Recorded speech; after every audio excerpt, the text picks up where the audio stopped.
Un actif qui a rentabilisé plus de 13% depuis 2012, qui a battu les Nasdaq, l'S&P 500 et les Russell 2000 sur les 5 dernières années. Je parle de l'actif, l'ETF MOAT. MOAT, c'est un ETF créé par l'émetteur VanEck. Il respecte un indice de référence qui c'est le Morningstar Analysis. Pour traduire tout ça, ça veut dire que c'est un panier d'actions. Vous n'avez pas besoin de choisir l'action que vous allez devenir investisseur. C'est un panier d'actions construit automatiquement qui va sélectionner les sociétés les plus rentables et des sociétés qui possèdent des avantages concurrentiels. Si on achète un panier d'actions du S&P 500, ça veut dire qu'il va suivre la rentabilité des 500 plus grosses sociétés des États-Unis. Cet ETF-là que je vous présente, c'est un ETF qui va respecter quelques critères de la société Morningstar. C'est une des principales sociétés d'analystes financiers du monde. Donc, ils vont à partir du marché américain, principalement, ils vont choisir des sociétés qui ont des avantages concurrentiels et qui respectent les critères de rentabilité. Dans cette image ici, vous allez voir la définition. Ça veut dire qu'ils vont choisir des sociétés avec un prix acceptable, normalement des sociétés sous-évaluées avec des avantages concurrentiels.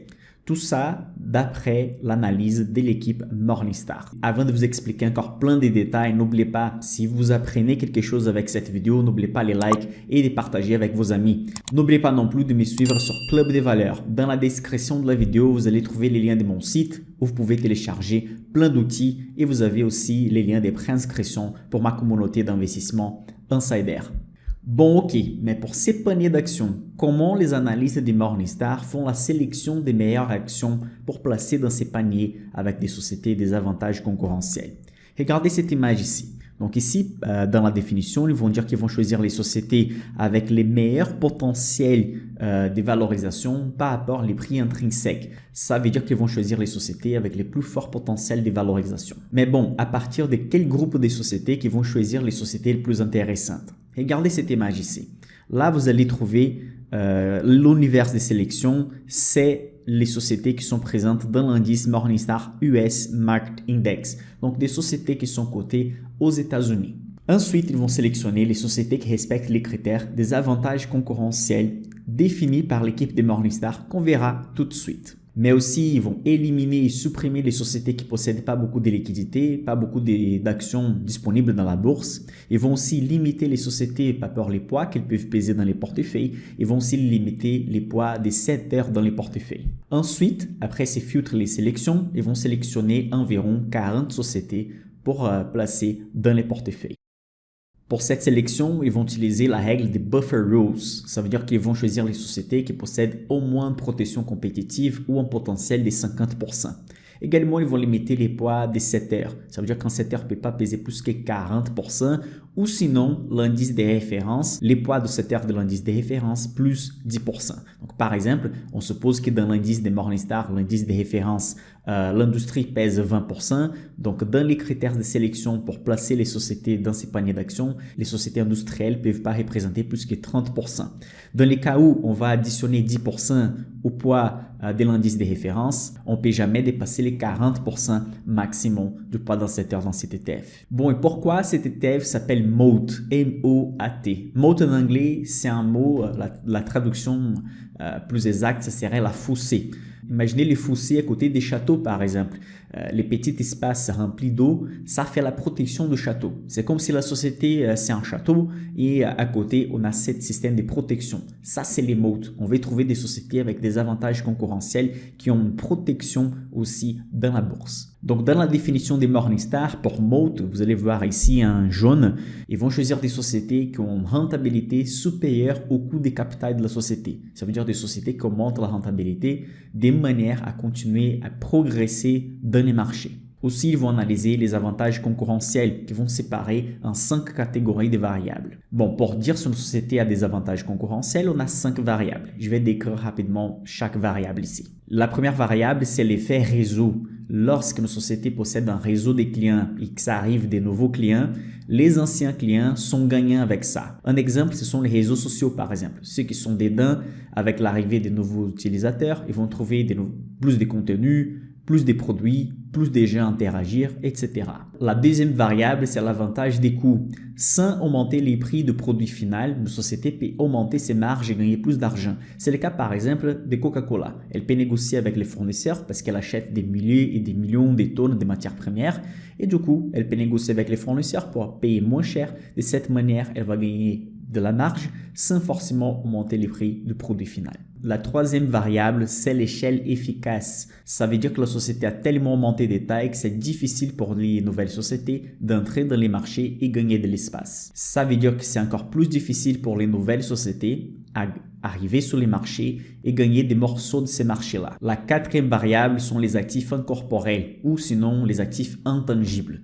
Les pouvoirs de la marque, si la marque elle est connue, les pouvoirs de négociation avec les clients et les fournisseurs, par exemple une marque comme Porsche ou sinon une marque comme Louis Vuitton, il y a beaucoup plus que les bâtiments et les machines pour évaluer les prix de cette société. Il y a beaucoup plus des stats. Il y a aussi la caractéristique des statuts marketing, etc. Et finalement, la cinquième variable pour juger si une société a des avantages concurrentiels, c'est les coûts d'échangement. Imaginez une société qui utilise Microsoft, Excel, PowerPoint, Word, etc. Ou sinon une société qui utilise Adobe avec Photoshop. Ou sinon une société qui utilise SAP, qui c'est un software qui va aussi travailler avec Excel parfois. Imaginez les coûts de changer tous ces systèmes et les logiciels pour commencer à utiliser un concurrent.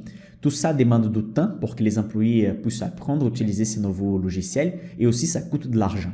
Donc les sociétés qui sont très bien établies déjà, qui ont un système, un plein fonctionnement, difficilement elles auront un changement des recettes parce que les clients vont continuer à les utiliser. Ok, vous avez bien compris comment ils font la sélection de ces sociétés pour placer dans ces paniers d'actions.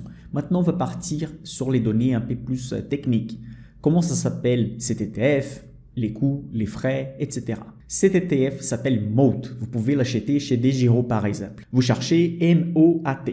C'est son ticker. Il a été créé en 2012, donc ça veut dire que c'est un panier d'actions qui existe un peu plus de 10 ans et actuellement il y a plus de 7 milliards de dollars investis dessus. Donc si on va additionner les montants investis par tous les investisseurs qui possèdent des parts de cet ETF, ça pèse plus de 7 milliards. Les frais sont de 0,46% par an. Ça veut dire qu'à chaque 1000 € que vous investissez, vous payez 4,60 € des frais annuels. C'est important de dire aussi, cet ETF est de type physique. Si vous ne savez pas qu'est-ce que c'est un ETF physique ou synthétique, cliquez sur la vidéo qui va apparaître au-dessus de ma tête ici, que j'explique la différence des ETF physiques et synthétiques. Qu'est-ce que ça donne la rentabilité de cet ETF depuis 2012? Sa rentabilité, c'est de 13,04% depuis le 24 avril 2012. Donc, ça donne plus de 13% de rentabilité par an. Évidemment que ce n'est pas en ligne droite qui fait 13% par an. Il y a des crises, donc il y a des années qui peut faire des rentabilités négatives. Mais dans la moyenne, il a fait 13% de rentabilité par an. Ça veut dire qu'il y a des années qu'il a fait par exemple 5%. Une autre année, il a fait 20%. Dans la moyenne, ça donne 13. Sur les 10 dernières années, il a fait 12,83. Sur les 5 dernières années, 10,40. Sur les 3 dernières années, 7,17. Et sur la dernière année, moins 13. Mais qu'est-ce qui se passe? Parce que plus on descend la période d'investissement, moins rentable il était. Ça c'est vrai, mais il faut juste être cohérent avec la réalité boursière. Avec la pandémie qu'on a vécue en 2020 et l'augmentation des taux d'intérêt et les conflits qu'on a en Europe en 2021, 2022, la bourse elle a commencé à rester stable ou sinon en baisse, surtout les marchés américains. Et donc sur les dernières années, c'est normal, pendant les périodes de crise, les marchés ils restent plats. C'est encore une meilleure opportunité pour commencer à acheter cet ETF. C'est toujours mieux de payer moins cher. Les crises, comme j'ai déjà expliqué sur la chaîne, sont bienvenues du point de vue des investisseurs de long terme. 97,48% du poids de cet ETF est investi aux États-Unis. Environ 2% est investi en Argentine, mais ce sont des sociétés cotées aux États-Unis et qui respectent les critères que j'ai expliqués au début de cette vidéo. Par rapport aux poids sectoriels, vous allez trouver sur cette image que la technologie pèse 32%, l'industrie 18%, la santé 11%, la finance 11%, la consommation cyclique 9%, les communications 9%, les matériaux 4%, les utilités 1%, la consommation des bases 1% et autres types d'actifs et de l'argent des réserves 0,2. Bon, ici vous trouvez les top 10 des sociétés dans cet ETF qui a environ 40 sociétés. Vous allez remarquer que la société qui pèse les plus pèse 3%. Donc, c'est un ETF bien diversifié. Les top 10 des sociétés pèsent 26%. Donc, ça veut dire que 75% plutôt de l'ETF est investi encore sur les autres 30 sociétés. Bon, on fait un petit tour sur les top 5 des sociétés de cet ETF. Vous allez trouver Boeing, c'est les premiers constructeurs aéronautiques mondiaux. Vous allez trouver aussi Biogen, qui figure parmi les leaders mondiaux de la conception, fabrication et commercialisation des produits thérapeutiques. Vous allez trouver aussi Emerson Electric, qui est spécialisé dans la conception, fabrication, commercialisation des produits et technologies. Un autre, les groupes proposent des prestations d'ingénierie. Bon, et vous avez aussi la société Adobe, la société qui a créé les Photoshop et beaucoup d'autres logiciels. La société est spécialisée dans le développement des logiciels destinés à la création, publication et la diffusion visuelle des contenus. Vous avez aussi Zimmer Biomet, qui est spécialisé dans la conception, fabrication et commercialisation d'implants, des reconstructions orthopédiques et dentaires. Et en faisant mes recherches pour présenter ces contenus pour vous, j'ai trouvé un document super important de Morningstar. Je vais partager avec vous, vous allez trouver les liens dans la description de la vidéo. Je vais partager ces documents que je montre maintenant sur l'écran.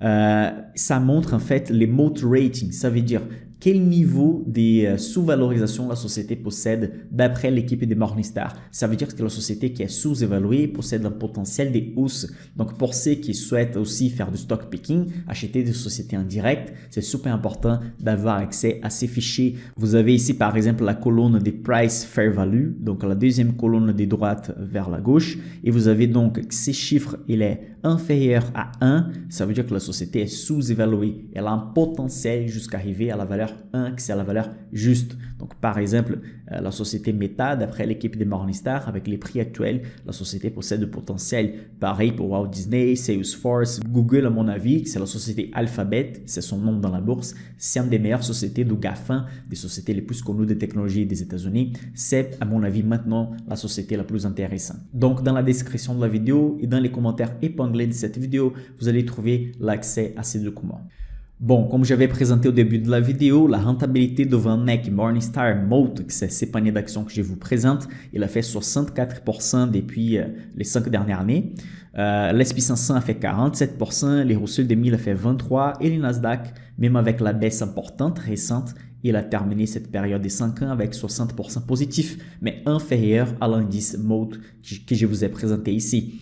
Si on regarde sur la dernière année, on a que le VanEck Morningstar a perdu 2% contre 9% de S&P 500, 5% de Russell 2000 et 18% du Nasdaq. Donc, ça veut dire que pendant les périodes de baisse, il a la tendance de baisser beaucoup moins parce que les investisseurs ont la tendance de quitter les actifs plus risqués et vont concentrer l'argent, l'investissement sur les actifs plus stables qui normalement sont les actifs qui ont des avantages concurrentiels. Comme cet ETF, c'est un ETF qui pèse 97% du poids, ce sont des sociétés américaines, faites attention à la diversification de votre portefeuille pour essayer de ne pas avoir trop de poids sur les États-Unis, plus de 70 ou plus de 80% des États-Unis dans les portefeuilles.